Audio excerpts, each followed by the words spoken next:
नमस्ते साथियों, मैं अभिषेक आज की इस चर्चा में आपका स्वागत करता हूं। आज हम बात करेंगे भारत की सबसे बड़ी नदी गंगा की, जिसके साथ एक परिचय और जुड़ा हुआ है कि वह भारत की सबसे दूषित नदी भी है। जी हां, भारत की सबसे पवित्र नदी गंगा भारत की सबसे दूषित नदी भी है। मुझे पता है कि यह आपको बड़ा अटपटा जरूर लग रहा होगा, लेकिन अगर अब भी इस बात को स्वीकार नहीं किया गया तो बात बहुत ज्यादा बिगड़ जाएगी।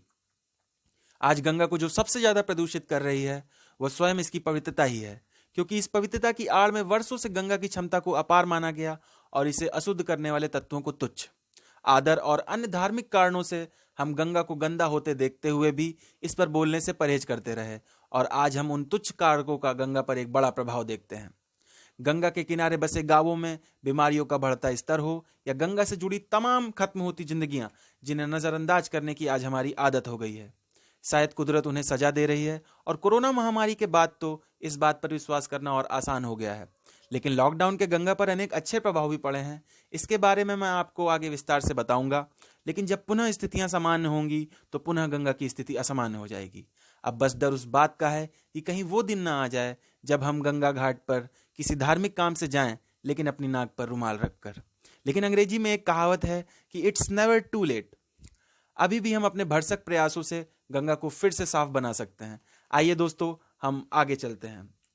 मैं यहाँ जो आपको पीपीटी दिखा रहा हूँ वह मेरे साथियों द्वारा बनाई गई है, और इस पीपीटी के दौरान हम गंगा के परिचय को समझेंगे कि कैसे गंगा गंगोत्री से निकलकर इतनी साफ होती है, लेकिन गंगा सागर तक पहुंचते पहुंचते उसका जल इतना गंदा हो जाता है। उसके पूरे भौगोलिक स्वरूप को समझते हुए हम गंगा से जुड़े हुए इन तमाम जीव जंतु जो गैंगेटिक प्लेन में पाए जाते हैं उनको जैव विविधता के अंतर्गत पढ़ेंगे। इस जैव विविधता को सबसे ज्यादा खतरा गंगा के प्रदूषण से है। गंगा में प्रदूषण कितना है और क्यों है उसे भी समझेंगे। उस पॉल्यूशन को खत्म करने के लिए सरकार द्वारा क्या क्या कदम उठाए गए उनको देखेंगे। तो चलिए शुरू करते हैं गंगा के परिचय से। गंगा, जिसे भारत में गंगा माँ कहकर पुकारते हैं, वह एशिया की एक ट्रांसबाउंडरी रिवर है। ट्रांसबाउंडरी रिवर का मतलब होता है ऐसी नदी जो किसी न किसी अंतरराष्ट्रीय सीमा को क्रॉस करे। हम जानते हैं कि गंगा विश्व में दो देशों से होकर गुजरती है, भारत और बांग्लादेश। बांग्लादेश में गंगा को पद्मा नाम से जानते हैं। भारत में गंगा 2525 किलोमीटर लंबी नदी है जो मुख्य रूप से उत्तर भारत में बहती है। यही कारण है दोस्तों कि उसे उत्तर भारत की जीवन रेखा भी कहा जाता है। जैसा कि आप यहाँ देख सकते हैं कि गंगा का जो उद्भव होता है वो हिमालय से होता है, और अलकनंदा और भागीरथी इन दो धाराओं के देवप्रयाग पर मिलने से एक सिंगल स्ट्रीम गंगा बनती है, जिसे आधिकारिक रूप से गंगा कहा जाता है। इससे पहले गंगा को भागीरथी नाम से ही जाना जाता है। भागीरथी दोस्तों उत्तर काशी के गंगोत्री से निकलती है, जबकि अलकनंदा बद्रीनाथ से होते हुए देवप्रयाग पर भागीरथी से आ मिलती है। इसके बाद देवप्रयाग से 250 किलोमीटर की दूरी पर ऋषिकेश है, जिसे गंगा का सबसे बड़ा तीर्थ स्थल माना जाता है।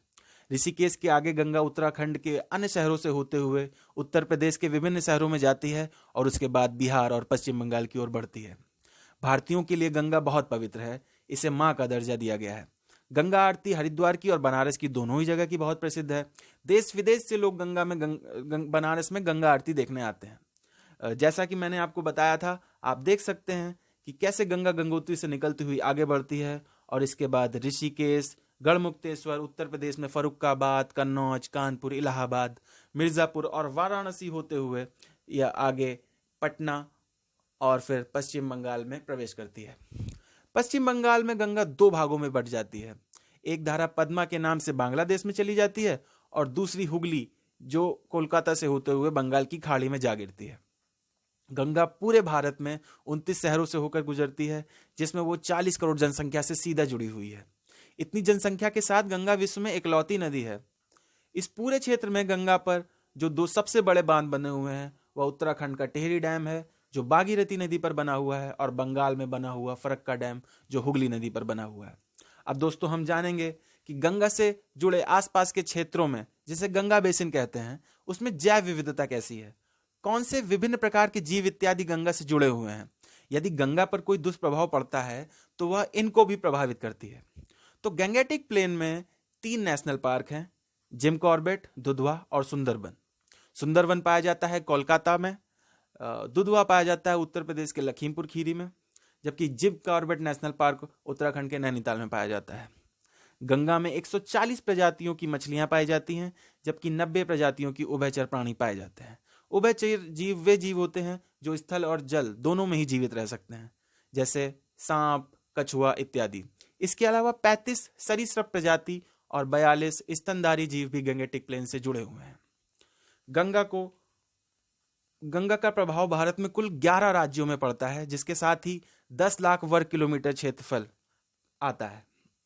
गंगा बेसिन में अनेक प्रकार की ऐसी प्रजातियां भी हैं जो खत्म होने की कगार पर हैं और जो अभी अवशेष के रूप में विद्यमान है। इनमें 3 प्रजातियां ऑटर की है, आप यहाँ चित्र में ऑटर देख सकते हैं, और 12 प्रजातियां फ्रेश वाटर टर्टल की हैं, यानी कि साफ पानी वाले कछुए की हैं। शायद आप में से कईयों ने अभी तक इस ऑटर को नहीं देखा होगा, क्योंकि ये बहुत ही रेयर जीवों में पाया जाता है। इसके अलावा कुछ पक्षियों की प्रजातियां भी ऐसी हैं जो रेयर हो गई हैं। इनमें भारतीय सारस, क्रेन इंडियन स्कीमर, पेंटेंट स्टार्क और लिटिल पेंट बॉल, इन सब की इमेज आपके सामने आ रही है, आप देख सकते हैं।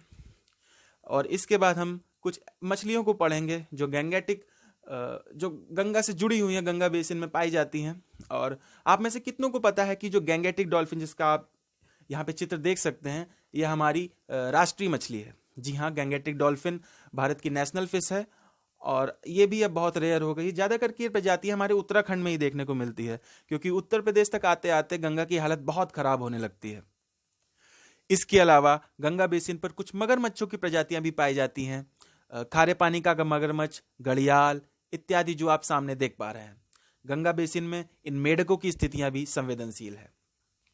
तो अब तक हमने देखा गंगा से जुड़े उन तमाम प्रजातियों को जो खत्म होने की कगार पर है या जिनकी जनसंख्या में कमी देखी जा रही है। इन प्रजातियों को सबसे ज्यादा खतरा है गंगा के प्रदूषण से। हम जानेंगे कि गंगा को प्रदूषित करने वाले कौन कौन से कारक शामिल हैं। जैसा कि हम पहले बात कर चुके हैं कि एक बड़ा जनसंख्या वर्ग गंगा के तट क्षेत्रों में निवास करता है, अतः गंगा में किसी भी प्रकार के नकारात्मक प्रभाव उन सभी को बीमार कर सकता है। आज गंगा को गंदा करने वाले प्रमुख क्रियाकलापों में उद्योग, धार्मिक मान्यताएं, पर्यटन, कृषि और घरेलू क्रियाकलाप इत्यादि शामिल हैं। इन सब पर तथ्यों को समझते हुए हम जानेंगे कि गंगा क्यों इतनी प्रदूषित हो गई। आपको सुनकर हैरानी नहीं होनी चाहिए कि 90% तक गंगा में प्रदूषण उत्तर प्रदेश में ही होता है। प्रतिदिन 30 करोड़ लीटर गंगा पानी गंगा में आकर मिलता है। यह गंगा के किनारे स्थित ट्रेनरीज और कारखानों से निकलता है। इसके अलावा दवाई बनाने वाली कंपनियां, इलेक्ट्रॉनिक प्लांट, कागज मिलें इत्यादि से कचरा गंगा में फेंका जाता है। अकेले कानपुर से 400 टन सॉलिड वेस्ट चमड़ा फैक्ट्रियों से सीधे गंगा में फेंका जाता है। केंद्रीय प्रदूषण नियंत्रण बोर्ड के अनुसार हरिद्वार से कानपुर के बीच 1072 औद्योगिक इकाइयां हैं जो गंगा को सीधा गंदा करती हैं। इसके अलावा उत्तराखंड के 18 मुख्य नाले सीधे गंगा में आकर मिलते हैं। घरों से निकला सीवेज वाटर, नाले का पानी आज भी कई जगहों पर सीधे गंगा से मिलता है। यहाँ आप इमेज में देख पा रहे होंगे कि कैसे सीवेज की ये लाइन आकर सीधे गंगा में खुल रही है। इसके लिए आपको जानकारी के लिए मैं बता दूं कि मानव शरीर में एक कैलिफॉर्म नामक बैक्टीरिया पाया जाता है जो खाने और जल में मिलकर उसे जहरीला बना देता है। यही कारण है कि जब शवों को सीधे गंगा में विलीन किया जाता है तो यह भी गंगा को जहरीला बनाने में एक कारक होता है। खेतों से निकलने वाला जल जिसमें कीटनाशक और खाद इत्यादि मिले होते हैं, वह भी गंगा में आकर इसको जहरीला बनाते हैं। पटना यूनिवर्सिटी के जीव विज्ञान डिपार्टमेंट की एक रिसर्च में पता चला है कि गंगा के जल में मरकरी है। दोस्तों, मरकरी पारा जहरीला होता है। हालांकि इसकी मात्रा इतनी ज्यादा नहीं थी, फिर भी यह एक चिंता का विषय बना हुआ है कि गंगा में कैसे है। उत्तर प्रदेश में गंगा फर्रुखाबाद, कन्नौज, कानपुर, इलाहाबाद, मिर्जापुर और उसके बाद बनारस पहुंचता है। बनारस तक पहुंचते पहुंचते इसमें केवल 1% ही जल शुद्ध रह जाता है। आप इस बात से अंदाजा लगाइए कि गंगा की हालत कितनी संवेदनशील है। विश्व स्तर पर देखा जाए तो गंगा पूरे विश्व में 6ठी सबसे प्रदूषित नदी है। आपके सामने यह ग्राफ है, इसमें नीली लाइन प्रदर्शित कर रही है कि विभिन्न नदियां भारत की कुल नदियों की लंबाई का कितना प्रतिशत है। गंगा भारत की कुल नदियों में 28% की दूरी में फैली हुई है। बाकी नदियों को भी आप यहाँ पर देख सकते हैं।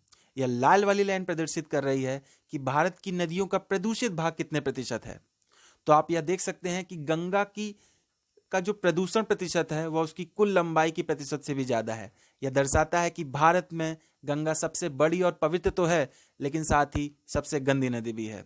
आइए हम देखते हैं कि गंगा की सफाई के लिए अब तक सरकार द्वारा तथा विभिन्न संगठनों द्वारा क्या क्या कदम उठाए गए और उसका क्या क्या प्रभाव पड़ा। गंगा की चिंता सबसे पहले मदन मौलवी मालवीय जी ने की थी। इसके लिए उन्होंने गंगा महासभा की शुरुआत की। शुरुआती तौर पर इसमें कुछ फैसले भी लिए गए, लेकिन उनका बहुत बड़ा प्रभाव नहीं देखा गया। इसके तकरीबन 80 साल बाद राजीव गांधी द्वारा 1986 में गंगा एक्शन प्लान का गठन हुआ।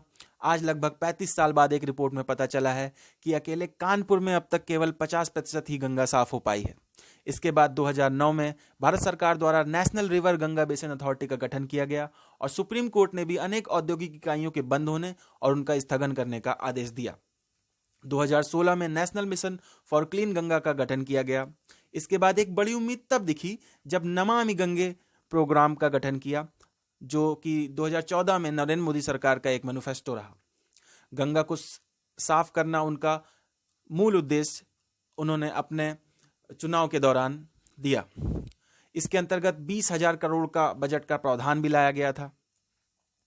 गंगा की सफाई में 2014-15 में कुल 2137 करोड़ रुपए जारी किए गए थे, लेकिन उनमें से केवल 326 करोड़ ही खर्च किए गए। बाकी 1700 करोड़ का कोई अता पता नहीं रहा। इस पर एनसीटी ने गवर्नमेंट की आलोचना भी की थी। हम यहाँ आपको एक आंकड़ा दिखा रहे हैं कि भारत सरकार द्वारा जो फंड रिलीज किया गया गंगा की सफाई के लिए, लेकिन उसमें से कितना national mission for clean Ganga के अंतर्गत खर्च किया गया। जैसा कि आप देख पा रहे होंगे कि इन आंकड़ों से साफ पता चल रहा है कि अब तक जितना भी फंड भारत सरकार द्वारा गंगा की सफाई के लिए प्रावधान में दिया गया, उसमें से कभी उसका आधा तो कभी उससे भी कम गंगा की सफाई में वास्तविक तौर पर खर्च किया गया। हम हमेशा से देखते हैं कि किसी भी सभ्यता का उदय किसी न किसी नदी के किनारे पर हुआ, फिर चाहे वह नील नदी के किनारे विकसित हुई मिस्र की सभ्यता हो या वह सिंधु नदी के किनारे विकसित हुई हड़प्पा की सभ्यता हो। और कभी कई सभ्यताएं ऐसी भी हैं जो नदी के अभाव में समाप्त हो गई। इन सभी से सीख लेते हुए हमें गंगा के लिए भी चिंतित होना चाहिए।